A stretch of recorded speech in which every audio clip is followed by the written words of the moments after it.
Thank you. And now, Pastor Comparet. The identification of the Anglo-Saxon, Scandinavian, and Germanic peoples as the surviving members of the race of Israel leaves us with two other questions to answer. First, who are the Jews? And second, was Jesus Christ a Jew? To answer these questions, we must first define what we mean by Jew. The muddled thinking of most people on this subject is due to the fact that they never know just what they do mean by Jew. Sometimes they mean a Jew by religion, regardless of his race, for Negroes and Chinese have been converted to Judaism. Or sometimes they mean a Jew by race, regardless of his religion. For example, Premier Ben Gurion of the Jewish nation in Palestine is a Buddhist by religion, though a Jew by race. And usually people don't even know which of these two they mean. Since it can be answered quickest, let us first take the question, was Jesus Christ a Jew by religion? The answer is clearly no. Jesus had the true religion of the Old Testament, found in the Law and the Prophets, and he constantly rebuked the Jews for having abandoned this for Judaism under the Babylonian Talmud, which in his day was called the tradition of the elders. In Matthew 5, verses 17 and 18, he said, "Think not that I am come to destroy the law or the prophets. I am not come to destroy, but to fulfill. For verily I say unto you, until heaven and earth pass, one jot or one tittle shall in no wise pass from the law till all be fulfilled." Jesus constantly rebuked the Jews for their apostasy, for setting aside the laws of God in favor of the tradition of the elders. This Talmudic Judaism was very different from the religion we find in the Old Testament.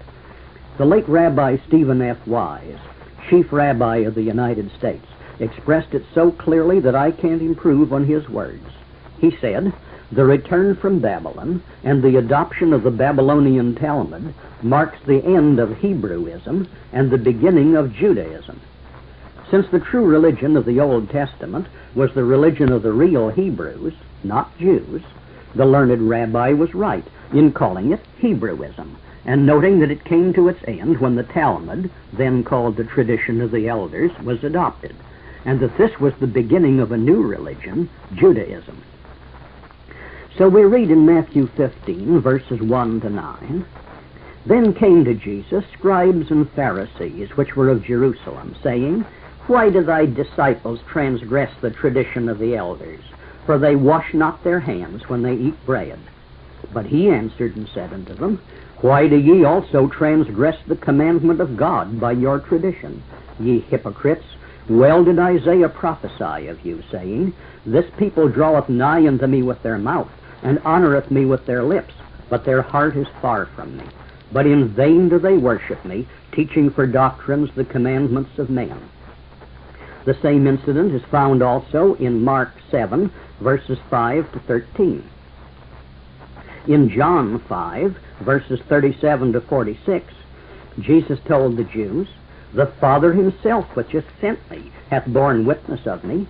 Search the Scriptures, for in them ye think ye have eternal life, and it is they which testify of me. For had ye believed Moses, ye would have believed me, for he wrote of me."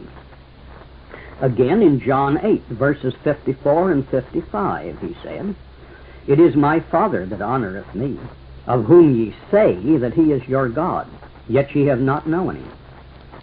In John 15, verse 23, Jesus said, "He that hateth me, hateth my Father also." In the 21st chapter of Matthew, Jesus summed up the position of the Jews by saying that even the tax collectors and the harlots could enter the kingdom of God before the Jews. Surely Christ's entire ministry was a complete demonstration that he was not a Jew by religion. Then, was Jesus a Jew by race? To answer this, we must trace the racial ancestry of both Jesus and the Jews. Jesus Christ was a pure-blooded member of the tribe of Judah, and no true Judahite was a Jew by race, as we shall see. Jesus' ancestry is given in both the first chapter of Matthew and the third chapter of Luke.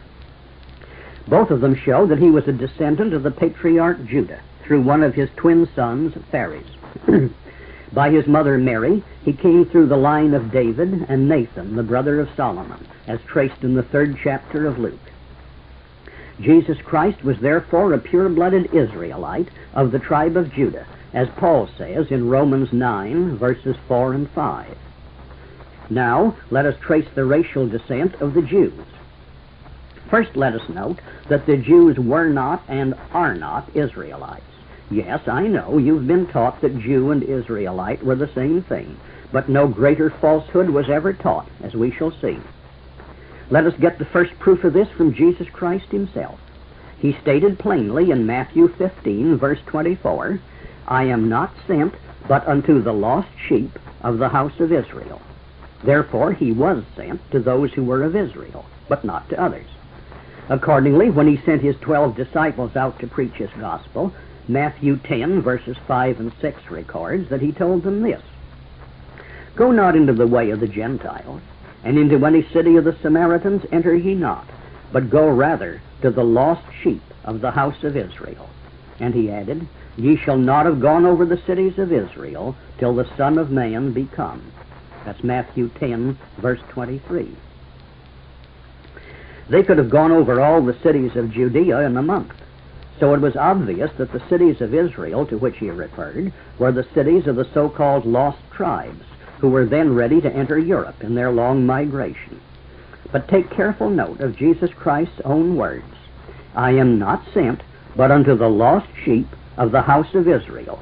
If the Jews were any part of Israel, then they would have been some of his sheep. But he says they were not. In the 10th chapter of John, Jesus says this: "I am the good shepherd, and I know my sheep, and am known by mine." But he tells the Jews, and it says Jews, "But ye believe not, because ye are not of my sheep, as I said unto you. My sheep hear my voice, and I know them, and they follow me." Note carefully those words. He does not say that the reason that the Jews are not his sheep is that they don't believe, and that they could become his sheep just by changing their minds. To the contrary, he says that the reason they don't believe is that they are not of his sheep. He knows his sheep, and knows that the Jews are not of his sheep. Since the Jews are not any part of any tribe of Israel, then who are the Jews? Let's trace their ancestry. We find they were made up of several Canaanite peoples. God required that the true line of his people must be kept free from mongrelization with the neighboring Canaanites. Accordingly, Genesis 24, verses 3 and 4, records that Abraham took great pains to see that his son Isaac should only marry a woman of his own people. Likewise, Genesis 27, verses 46 to 28, verse 1, records that Isaac also required that his son Jacob, the father of the Israelites, should also marry only within his own race line. This law had been obeyed for many centuries to keep the race line pure. But one of the sons of Israel, the patriarch Judah, father of the tribe of Judah, violated it by marrying a Canaanite woman who bore him 3 sons, of whom only one, Shelah, survived and left descendants. See Genesis 38, verses 1 to 5. This half-breed mongrel line of descendants by Shelah must be distinguished from Judah's pure-blooded descendants by his twin sons, Phares and Zerah. Judah fathered Phares and Zerah by his daughter-in-law, Tamar. Although born out of wedlock, they were of pure Israel stock on both sides, and from one of them, Phares, Jesus Christ was descended. The descendants of these twins are the real tribe of Judah. The half-breed son, Shelah, accompanied Judah into Egypt, and in the following centuries left many descendants. They were in the Exodus and accompanied the armies of Israel into the Promised Land. See Genesis 48, verse 12, and Numbers 26, verse 20. However, they bred true to type. They were half-breed Canaanites, lacking the spiritual insight which God gave to his own people. So they remained idolaters, Baal worshippers. In 1 Chronicles 4, verse 21, you will find them referred to as the house of Ashbea. Ashbea is a corruption of Ishbaal, man of Baal, and shows that they were still idolaters, Baal worshippers, unable to perceive the God of Israel. So these Shelonites, half-breeds, formed one of the peoples of the land who made up the Jews in the time of Jesus Christ. Another alien racial group who became part of the Jews were the mixed multitude, which Exodus 12, verse 38 says, left Egypt along with the children of Israel.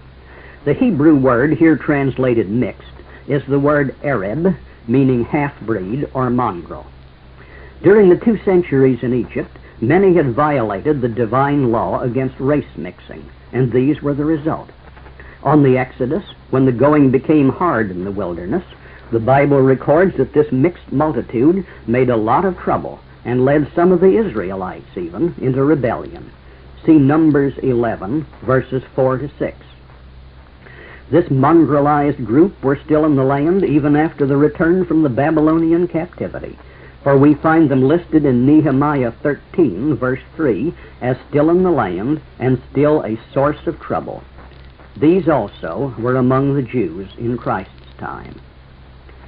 Then there were the various other Canaanite peoples who were still in the land, chief of whom were the Jebusites, the Hittites, the Hivites, the Perizzites, and the Amorites. When the Israelites were about to enter the Promised Land, God gave them specific instructions to completely drive out or exterminate all of these Canaanites, saying, "When the Lord thy God shall bring thee into the land, whither thou goest to possess it, and hath cast out many nations before thee, the Hittites, and the Girgashites, and the Amorites, and the Canaanites, and the Perizzites, and the Hivites, and the Jebusites, 7 nations greater and mightier than thou, and when the Lord thy God shall deliver them before thee, thou shalt smite them and utterly destroy them. Thou shalt make no covenant with them, nor show mercy unto them.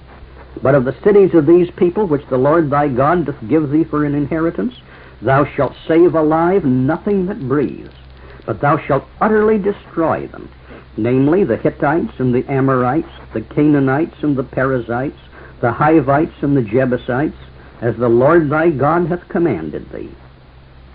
See Numbers 33, verses 51 to 56, Deuteronomy 7, verses 1 to 6, Deuteronomy 20, verses 16 to 18. Now I know that it's fashionable among the liberal church members of today to look down their noses at God and say, "I just can't believe in that cruel God of the Old Testament." However, I think he will manage very well without their belief. He always has a good reason for what he does and what he tells us to do. The Bible doesn't argue with you about the reasons for its rules. It just states the rule. But there is always a good reason if you will look for it. For about 2,000 years, the Canaanites had worshipped Baal and Ishtar, the most immoral religion in the world, with the possible exception of some Hindu religions even today. Part of the worship of Baal and Ishtar consisted of the compulsory prostitution of all the women. On certain festival days of the year, all the women of the village had to sit in the field outside the village gate, and any wandering camel driver who came along could select the woman of his choice, hand her the coin, which she must pay over to the temple, then take her aside and leave with her his syphilis or gonorrhea, as the case might be. This funneled into Palestine the venereal diseases of all Western Asia. Any doctor can tell you that one infection of syphilis, not cured, can produce degenerative changes in the children for as many as 4 generations. But the Canaanites had been replenishing the disease with new infections every generation for 2,000 years. They were not physically, mentally, morally, or spiritually fit to marry or even associate with our people. Therefore, God warned the Israelites to exterminate them. If you do not, he warned them, you will have integration. Your children will grow up with theirs as playmates. They will intermarry until you become as badly polluted as they are, and I will have to destroy you as I am commanding you to destroy them, and for the same reason. But the Israelites are always soft-hearted and soft-headed. While they did exterminate the people of Jericho and a couple of other cities, the Bible records that they left most of the others alive, merely making them pay a heavy tribute tax. For example, the city later named Jerusalem was named Jebus at the time the Israelites came in. The Bible records that the Jebusites were neither killed nor driven out, but continued to live among the people of the tribes of Judah and Benjamin. See Joshua 15, verse 63, Judges 1, verse 21, and 19, verses 10 to 12, 1 Chronicles 11, verses 4 to 9, and 2 Chronicles 8, verses 7 and 8. Even after the people of the southern kingdom of Judah returned from the 70 years' captivity in Babylon, the Jebusites were still in the land, and some of the people were intermarrying among them. See Ezra 9, verses 1 and 2, and Nehemiah 13, verses 23 to 29. And the Bible records the same thing as to the various other Canaanite peoples.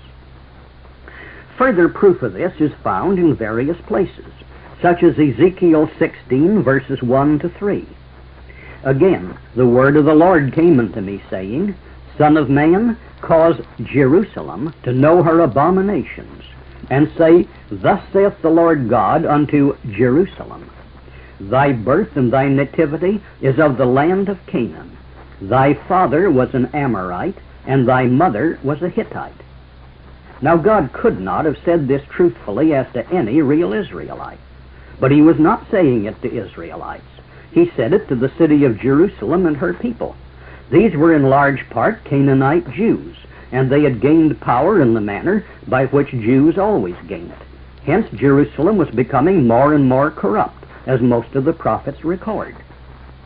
They surrounded and became the influential advisors of the kings of Judah. Just as today they surround and make up almost all of the influential advisors of our president. We find clear proof of this in Isaiah 3, verses 8 and 9, where he says, For Jerusalem is ruined, and Judah is fallen, because their tongue and their doings are against the Lord, to provoke the eyes of his glory. The show of their countenance doth witness against them, and they declare their sin as Sodom. They hide it not. Woe unto their soul, for they have rewarded evil unto themselves. Now in China, where their rulers were Chinese, you couldn't say that the show of their countenance doth witness against them, for their faces would be just like those of the rest of the Chinese. And in Sweden, where their ruling class were Swedes, you couldn't say that their faces were a witness against them, for they'd be the same kind of Swedish faces as the rest of the people had. But in Jerusalem, the faces of the Canaanite Jebusite Jews identified them and were a witness against them. The real Israelites were not hook-nosed. The ancient kings of Egypt, Assyria, and Babylon were very vain about their military conquests, and they left carved stone monuments telling how they had captured this city and that one, killed so many people and enslaved the others, and so forth. And on these monuments, they usually also had carved in the stone pictures of the captive people. Whenever they showed Israelites, the faces had straight noses and were generally of the Anglo-Saxon type. But when they showed Canaanites, the faces were those of typical hook-nosed Jews. Therefore, the faces of the Canaanite Jebusite Jews who had gained controlling power as merchants, bankers, advisors of the king, the wealthy ruling class, identified them as separate from the real Israelites. The show of their countenance doth witness against them. And they had indeed ruined the kingdom of Judah. Now go back and read the many places where Isaiah, Jeremiah, and Ezekiel condemn the wickedness which was found in Jerusalem. Don't you find the same conditions existing today in New York, Chicago, Los Angeles, and Washington, D.C., where large numbers of the same people have gained power through their wealth? So we find that there were still large numbers of Canaanites in the land, integrated with the real Israelites and Judahites, and bringing the lowering of standards which integration always brings. Look at the city of Washington, D.C., for example. Besides the Jebusites in Jerusalem, the Bible records that the other Canaanite peoples, the Hittites, the Hivites, the Perizzites, and the Amorites, were not exterminated nor driven out, but merely conquered and made to pay a tribute tax and left in the land to be integrated with the people and corrupt them.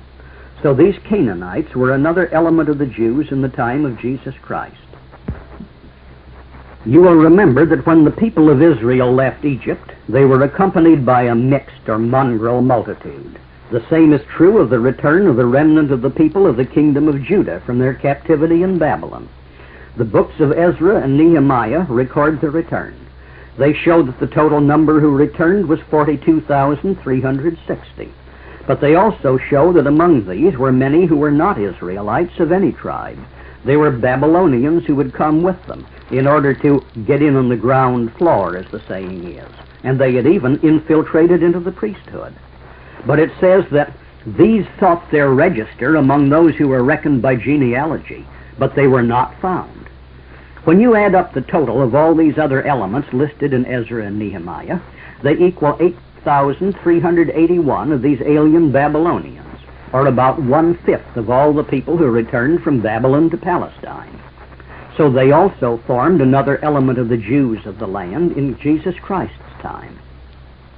Now one more, and we complete the list, and that is the Edomites. You will remember that Esau and Jacob were twin brothers. But Esau was a man of such low character that we have God's own testimony in Malachi 1, verses 2 and 3. Was not Esau Jacob's brother, saith the Lord? Yet I loved Jacob, and I hated Esau. Jacob kept the race line pure, and God changed his name to Israel, and made him the father of God's own chosen people, Israel. But Esau married 2 Canaanite wives and 1 Ishmaelite wife, and left only half-breed mongrel children. See Genesis 26, verses 34 and 35, Genesis 27, verse 46, and Genesis 36, verse 3. As his mongrel descendants couldn't marry into the true Semitic line, he moved out from among them and went down to Mount Seir, the rugged range of mountains southeast of the Dead Sea. And this land was called Edom, or occasionally by the Grecianized form of the word, Idumea. Thereafter his descendants were called Edomites. See Genesis 33, verse 16, and Genesis 36, verses 1 to 9. There they had a long and troublesome history. Esau's grandson was Amalek, father of the tribe of Amalek, who were such an evil lot that in Exodus 17, verses 14 to 18, God said that he would have perpetual war with Amalek until they were all destroyed. The Edomites constantly harassed the southern portions of Israel until King Saul beat them off about 1087 B.C. But Saul disobeyed God's command to exterminate them, and for this disobedience God deposed him as king in favor of David. See 1 Samuel 15, verses 1 to 26. But even David didn't exterminate them, and there was a long history of wars between Edom and Israel, later between Edom and Judah. You will find it set out in 2 Kings, chapters 8 and 14, and in 2 Chronicles, chapters 20 and 25. The whole book of Obadiah is devoted to God's condemnation of Edom's treacherous attack upon the kingdom of Judah when Judah was being conquered by Babylon. During the Babylonian captivity of Judah, the land lay nearly empty. And during this period, the people of Edom, partly from opportunity and partly from pressure against them from the east, moved over into the vacant southern half of the old kingdom of Judah.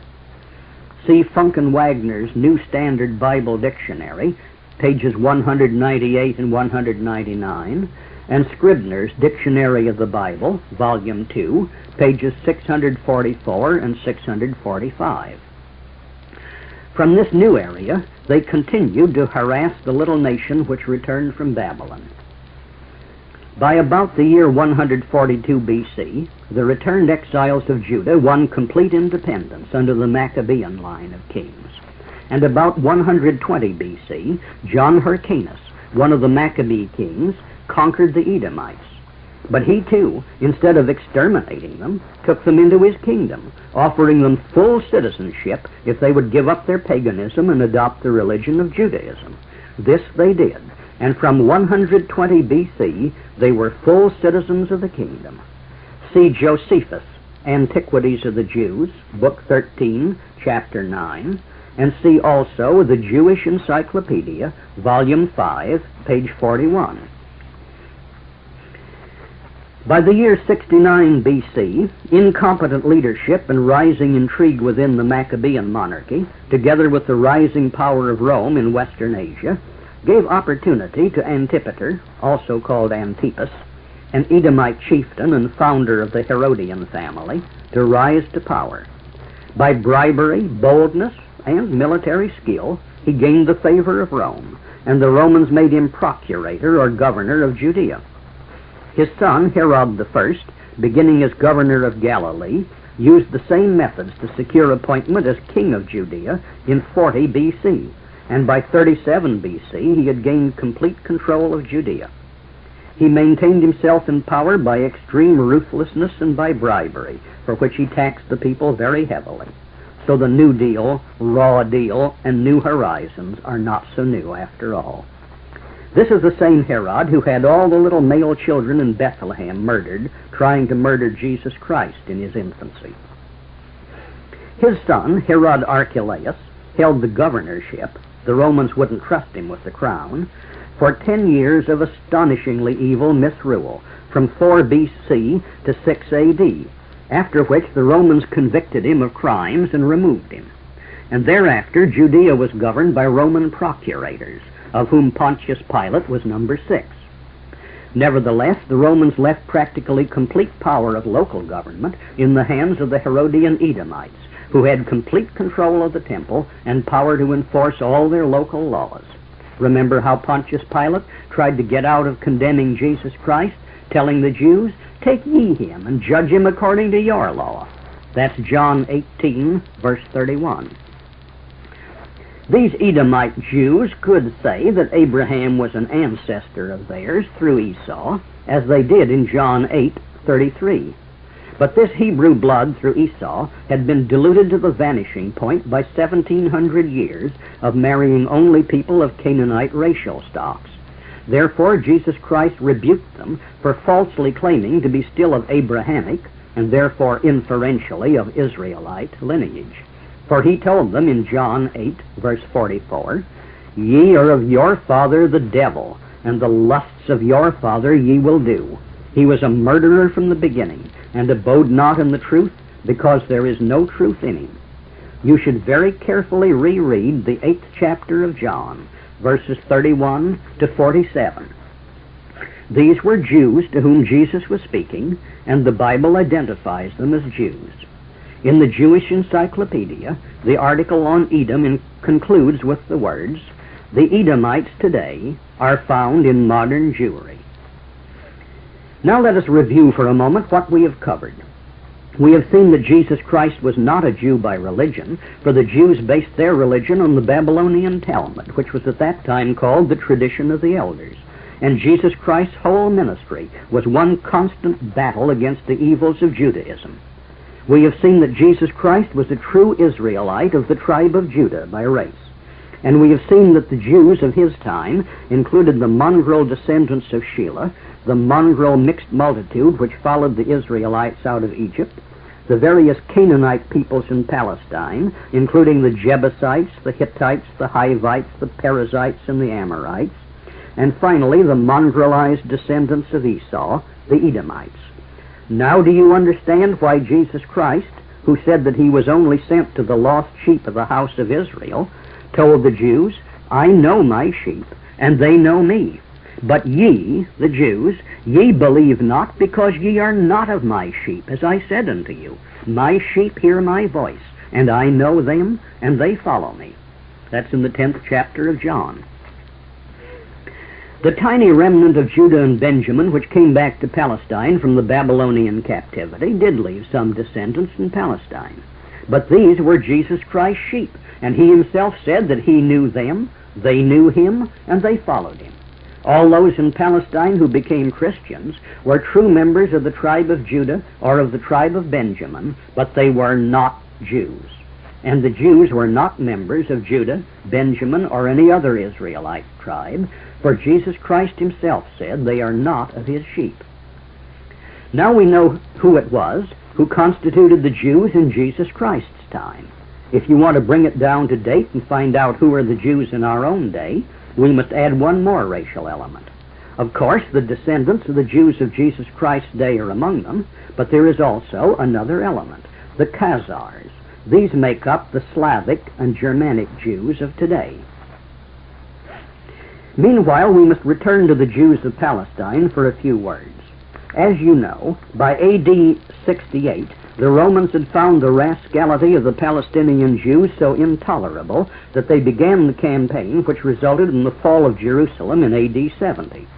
Nearly all the Jews were then expelled from Palestine, and most of them migrated in large numbers to what was then called Byzantium, later called Constantinople, and today is known as Istanbul, facing the Bosphorus, outlet of the Black Sea.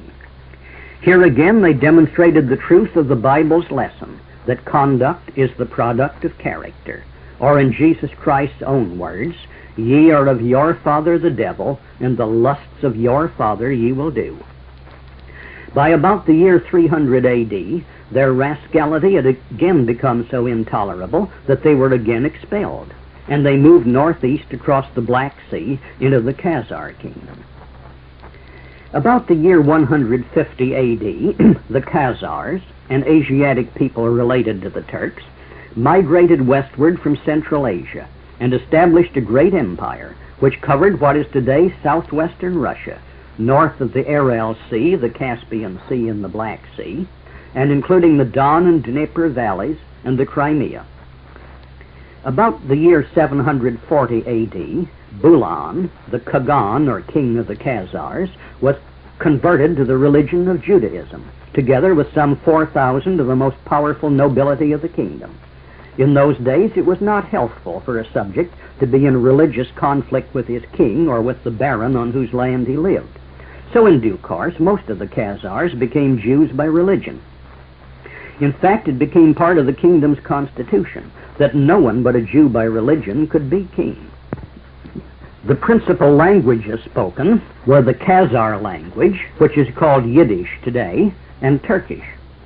During the great invasion by the Mongols under Genghis Khan, many of the Judaized Khazars were dispersed into what is now Poland and Lithuania.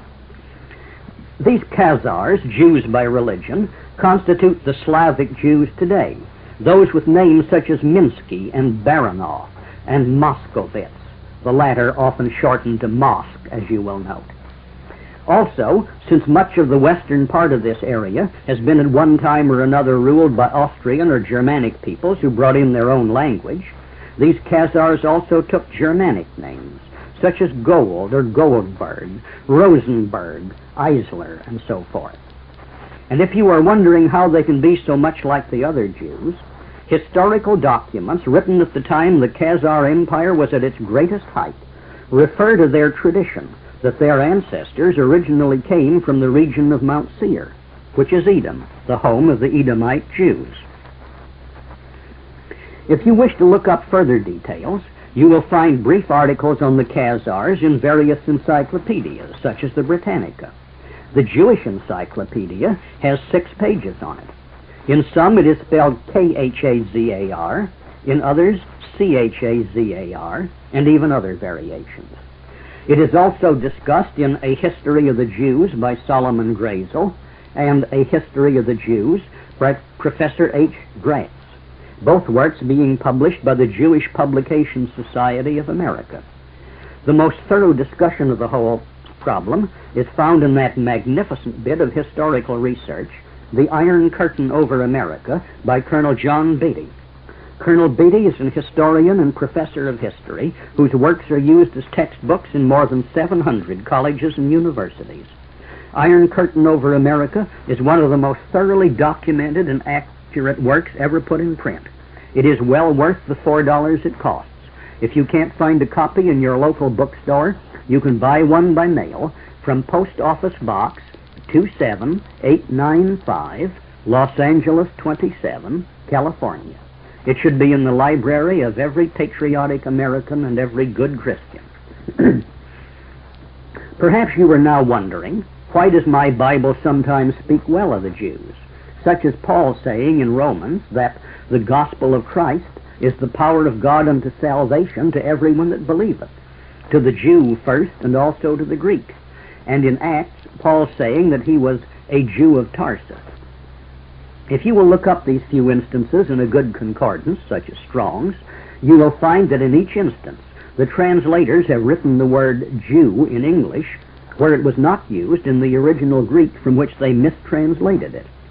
In each instance, in the original Greek, the word used was Judaios, which does not mean Jew, but simply a Judean, a person whose home is in the land of Judea, or southern Palestine. In Greek, it does not have a religious or a racial connotation. It is a geographical term like Californian. A Californian could be white, black, brown, or yellow by race, and he could be Christian, Jew, Buddhist, or atheist.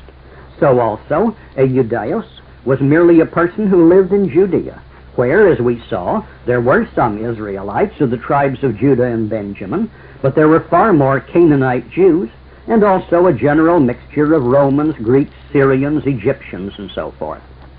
It is true that Christian salvation was first offered in the land of Judea, hence to those who were living there, the Judaios, and later, as the apostles traveled from city to city, it was soon offered to the Greeks.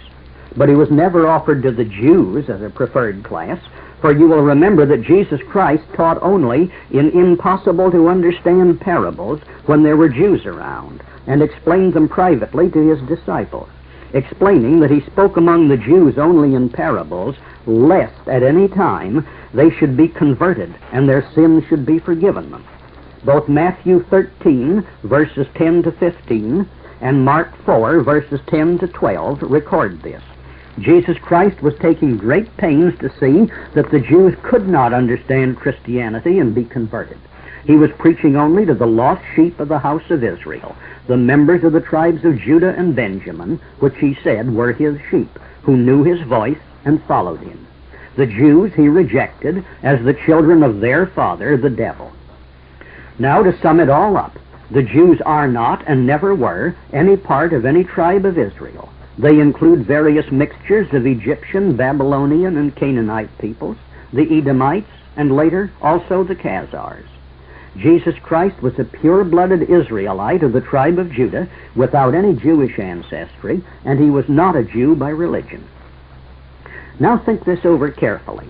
The group of nations which we loosely group under the term Anglo-Saxon, including the people of the British Isles, the Scandinavian nations, nearly all of Germany, Holland, some few of the people of France and Belgium, with the closely related people found in Austria, some of the Swiss, some of the Hungarians and North Italians, and their descendants now living in the United States, Canada, Australia, and South Africa.